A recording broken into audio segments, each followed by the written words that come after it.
Hey everybody, my name is Bronson, and this is my top 10 games of 2017.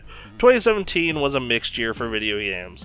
While we did have plenty of shady business practices and cut content, and just weird happenstance going on, we also had a bunch of really amazing games.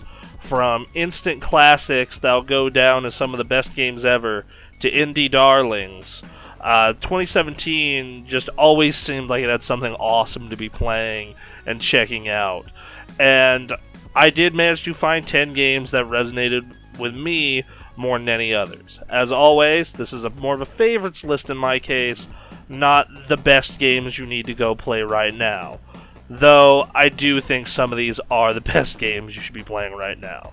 Anyway, on to the list! Number 10, Cuphead.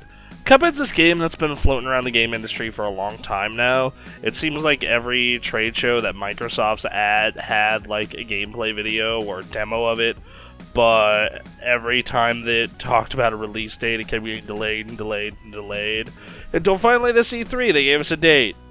And the game came out, and it was incredible. This 2D Mega Man style platformer that just dripped style with its 1930s cartoon art, beautiful, catchy music, and just great controls and mechanics. Yeah, it's kind of short, and some might find it overly difficult, but I had a blast playing Cuphead, and I think if you're up for a challenge, it's well worth checking out. Number 9, Splatoon 2. Splatoon 1 was this game that had a lot of neat ideas and potential, but was on a dead or dying console, and also didn't have enough content. But Splatoon 2 kind of fixes these issues by being on the Switch, a console everyone wants to buy, and adding a ton more content. There's way more maps, way more modes, way more guns, a better progression system, and it was just kind of this really addictive game for me for like a good 3-week period where all I wanted to do was do turf war and just paint everything whatever color I was. The campaign is nice, it's very funny with plenty of fish puns, and probably the best part of the whole damn game is they kept, like, not Miiverse functionality, but its own version of Miiverse, so you will just run in and see weird drawings and shit. It kept the spirit of the original Splatoon and what was great about it, while improving every aspect. It's not a huge jump, but it's super fun. If you're looking for a great multiplayer game on the Switch, well worth picking up. Number 8, Puyo Puyo Tetris. You know those games like Mario Party, Dokapon Kingdom, or Smash Tour and Smash 4, where by the end of the night, you and all your friends have had a great time, but you also kind of hate and resent each other because the game promotes it, and even though you were way better at the game, external forces just kind of fucked you over the whole night. Well, that's kind of like Puyo Puyo Tetris. It's a great puzzle game in its own right, and it's perfect for the Switch, but the real joy of Puyo Puyo Tetris is getting 3 friends together, playing some 2v2 or free-for-all, and dicking them over with your beast puzzle combos, and hearing them swear as you smile and delight. It's easily one of the best party games I've played in ages, and a must-own for anyone who has a PS4 or a Switch, and a group of friends to play it with. Go check it out. Number 7, Sonic Mania. It feels like for almost 2 decades now, Sega has had no idea what the hell to do with Sonic the Hedgehog, and most fans have just kind of wanted an extension and improvement on what the Genesis games were. What Sonic could have been for the Saturn type deal, if you will. And it seems like someone finally slapped some sense into Sega, because that finally happened. They went out, got developers who know what they're doing from the fan game community, gave them some resources, and made the 2D Sonic game that we never got for the Saturn and always wanted. They took the great ideas from those old games, improved upon them, took out a lot of the issues, and even threw in some new levels and some fresh ideas to make the ultimate Sonic game. Yes, the boss fights aren't perfect, the water level's still terrible, but the overall package was just a joy to play, and hopefully Sega continues down this path with Sonic the Hedgehog, and we just kind of pretend forces in the 3D games don't exist. Huh? Sega, let's make that deal. Let's throw some money that you would have thrown on Sonic Forces 2 or whatever terrible 3D Sonic you're making, and throw it into Mania 2. Maybe a bigger budget. Give them some cool new stuff to work with. Alright. On to the next game, everybody. Number 6, A Night in the Woods. Night in the Woods was this indie darling that I kind of finally got around to towards the end of the year, and I'm so glad I did. Because it's the story about this 22-year-old college dropout returning to her hometown and seeing all the changes in the town and her family and friends, and kind of dealing with personal responsibility and just different things in life, from friends planning to move to other parts of the country, to friends having to deal with family issues, and just, you know, kind of learning to survive another day. And I feel the story spoke to me a lot, and I feel will speak to anyone who's been 20, who's like age 22 or up, and kind of lived through that early 20s portion of your life, where you're kind of just learning the world can suck sometimes. Combine that with great music, very likable, funny characters, very charming game. It's easily one of the best indie games I've played in a while, and it really resonated with me. Check out Night in the Woods, it's awesome. Number 5, Nier Automata. Nier Automata is such a unique game experience. It's a mixture of shoot-'em-up style gameplay, platinum action games like Bayonetta and Devil May Cry, and Square Enix RPGs. But it's not just the gameplay that's unique. It's this story about life and autonomy. What makes a person? Can a machine be a person if it's sentient? Does all life matter? Does your creator matter? What makes a person a person?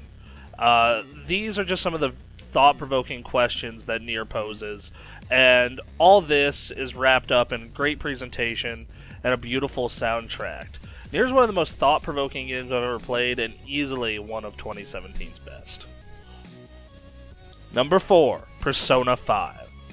Persona 4 Golden is one of my favorite games ever, so Persona 5 had some big shoes to fill, and it did a hell of a job. It has some of the best art direction I've seen in years, several improvements to Persona's core gameplay when it comes to dungeon traversal and menus, some of the best dungeons in the series, along with a cast that, while it doesn't quite match the quality of 4, does a damn good job of working its way into your heart. It may not be as good as Persona 4, but it is one of the best RPGs since, and well worth your time. Also, Futaba is best girl. Number 3, The Legend of Zelda Breath of the Wild. It's been a long time since we got a significant change to the 3D Zelda format, and it seems like forever Zelda's kind of fallen into a rut. You go into a dungeon, you get item, that item helps you solve puzzles and beat the boss in said dungeon, almost never used again until the final place you go to. But with Breath of the Wild, things have significantly changed. From the very start of the game, you can do almost anything as long as you can figure it out. Want to climb that mountain? Go do it as long as you have the stamina or can get the stamina. Want to set the forest on fire? Go nuts! It's all up to you, and this system drastically changes progression. Yeah, you can totally explore the tundra and get to the bird people below it, but you better bring warm clothes or a torch. Need health items? Well, time to go get some food, either by catching an animal and killing it, or finding wild fruit and putting it in a pot and cooking it. It turns Zelda from a simple action RPG into something that's like Link versus Wild. This amount of freedom is unprecedented, and more surprising is how well it all plays.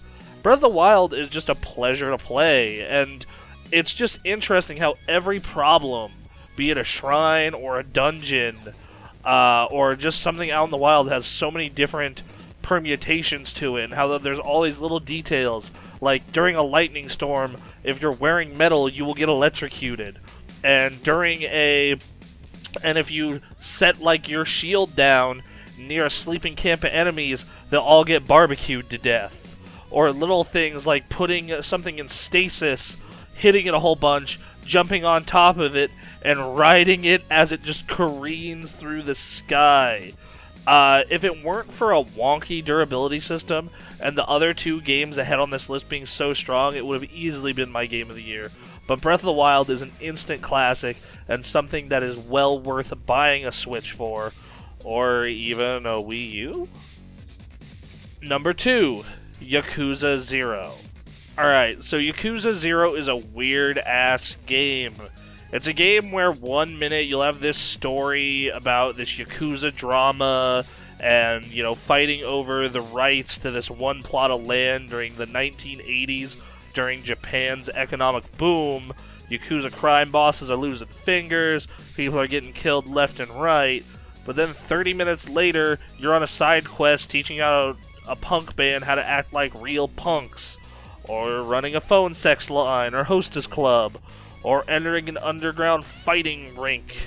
It's great context, and will always put a smile on your face. Be these weird karaoke music videos that are, you know, this like offset thing to this really great beat 'em up in Japanese drama. Yakuza 0 is the best parts of weird Japanese video games distilled into this just freaking masterpiece, and I never left that game not with a smile on my face. My game of the year 2017 is Super Mario Odyssey. In a year of instant classics like Nier and Zelda Breath of the Wild, it was really hard to pick a game of the year. But at the end of the day, Mario came out on top, thanks to unbelievably creative, fun levels with a ton of variety. The capture mechanic is one of the best things in video games I've seen in a long time. Beautiful art, catchy music, tight controls locked at a 60 frames per second. There's no part of Mario that I played where I didn't have a smile on my face the entire time. From crazy set pieces in New Donk City to smaller, quieter moments on the moon. Mario Odyssey is just a delight. It's so good, I would say it is definitely, just like Breath of the Wild, worth buying a Switch for. It's easily the best 3D Mario game, and my game of the year 2017. Go check it out. You will not be disappointed by the variety, the cleverness, and just the unbelievable amount of charm packed into this game, and how they managed to cut away all the bullshit from other games into an infinitely fun package.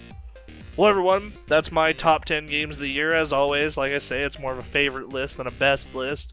Please go check out everyone else's list. Follow us on Twitter, and be sure to go stay tuned for our overall top 10 and listen to the debate where we bicker for like 9 hours over what's the best game of the year. And if it's not Mario, well, we fucked up. So, bye everybody.